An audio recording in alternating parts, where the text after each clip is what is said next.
I'm Lisa Nicole Bell. I'm the creator of the Legacy Project. I created the Legacy Project to celebrate what it means to be a modern woman who's strong, smart, courageous, and intentional about the life that she's living. It will rock your world. You will literally be like, I need to send this to every woman I know. Every person.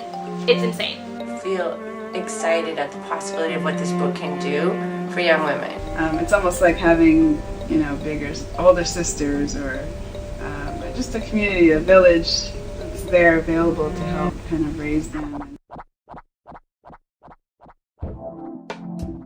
If I could say anything to a young girl who's listening, it would be to just know your strength and know that it's unbreakable. Love exists.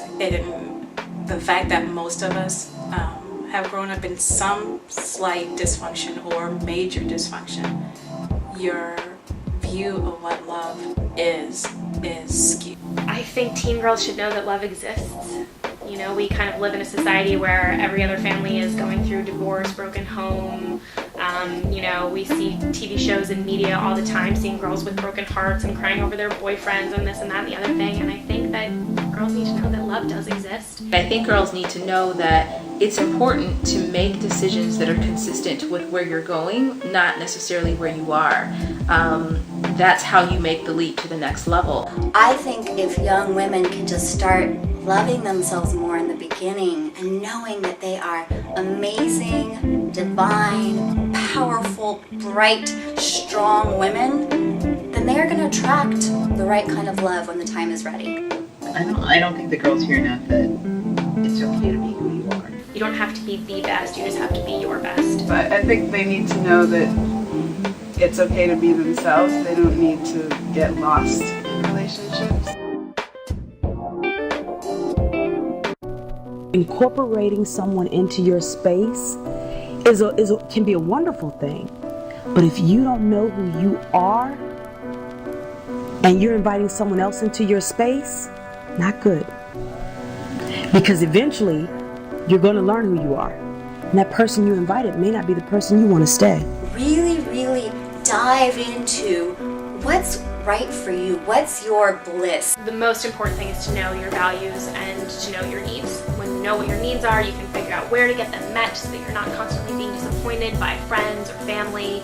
You can figure out where to go to get very specific needs met, and then when you know what your values are, you know what you stand for. And since we know that adolescence is all about the search for identity, who am I, where do I fit in, what do I stand for, and you're very clear about your own values, you can stand strong in your opinions about things, and your moral compass becomes really clear. The bigger picture is that what's really important is working on ourselves, so that when we do find the right person to share a life with, we're a good match for them. Instead of focusing all of our attention outside of ourselves and trying to find the one and worrying about that process so much without looking inside, you're missing an opportunity to become a whole person. I just don't think that we hear enough of the goodness of who we are. I think we need to really come back to this idea of creating a sisterhood and really lifting each other up and supporting each other as opposed to ripping each other down, which is, again, going way back to the teen years. I mean, that's where it starts. It starts in the early teens. We're looking at 12, 13, 14. I think the process of truly loving yourself is one that can go on for decades for a woman. Sometimes, we're in our 30s and 40s and 50s before we truly understand what it means to love ourselves and before we give ourselves permission to be as wonderful and as happy and fulfilled as we deserve to be. I think that even in adulthood, there is still this journey of when I turn 30, when I turn 40, when I turn 50, that's when happiness starts. So this is when I'll be able to do these things in my life, and that's, you only get one life. You have to find a way to turn off the entire world and listen to yourself. When I'm feeling that overwhelm or that guilt, I really tune in and go, what needs to happen right now? What would be the best way to approach this? What's the best course of action? What could I not do? I find that women especially, and specifically teenage girls, don't speak their truth because they're afraid of what will happen. They're afraid of what somebody else's response might be. They're afraid of how it will impact somebody else. The letter for me was really about kind of giving little Bridgette that little talk that she needed. The process was really going back to my former self and remembering how I felt as a little girl, and no one teaches us, we don't have self-esteem classes. I felt like it really touched on the things that I really needed to hear when I was 16. And still do, by the way.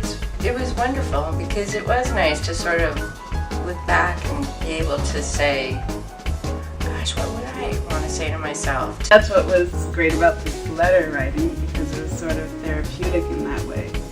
It gives you a chance to kind of, sit back and kind of check in with yourself. Like, how can I help that young girl? What can I teach her that maybe she won't learn in school or from a friend or even her mom?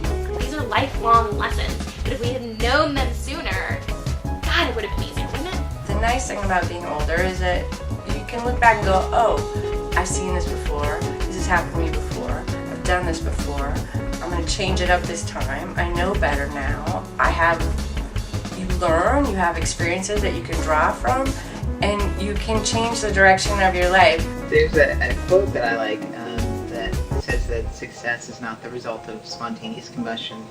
You must set yourself on fire, and I think that that's true of life. Life is not the result of spontaneous combustion. You have to kind of light your own fires and live your own life. But the good news is, if you're 16 and you look forward into life, you can see all these women out there who have overcome things, and you should trust that you'll be one of them. You can do it. You got to believe that there is a higher power that loves you, that wants you to thrive, and that is making preparations for you to step fully into your destiny, which is going to be more awesome than you could ever imagine. We teach best what we most need to learn. Isn't that how the saying goes, right? So it's like, here we are offering all this great sound advice, and yet we all still need that exact same advice. The journey is unexpected, and there will be places you go in life that you never thought you would. And there will be things you never thought you could survive. And yet, guess what? Those same things will change your life forever in the most extraordinary, blissful, and beautiful ways.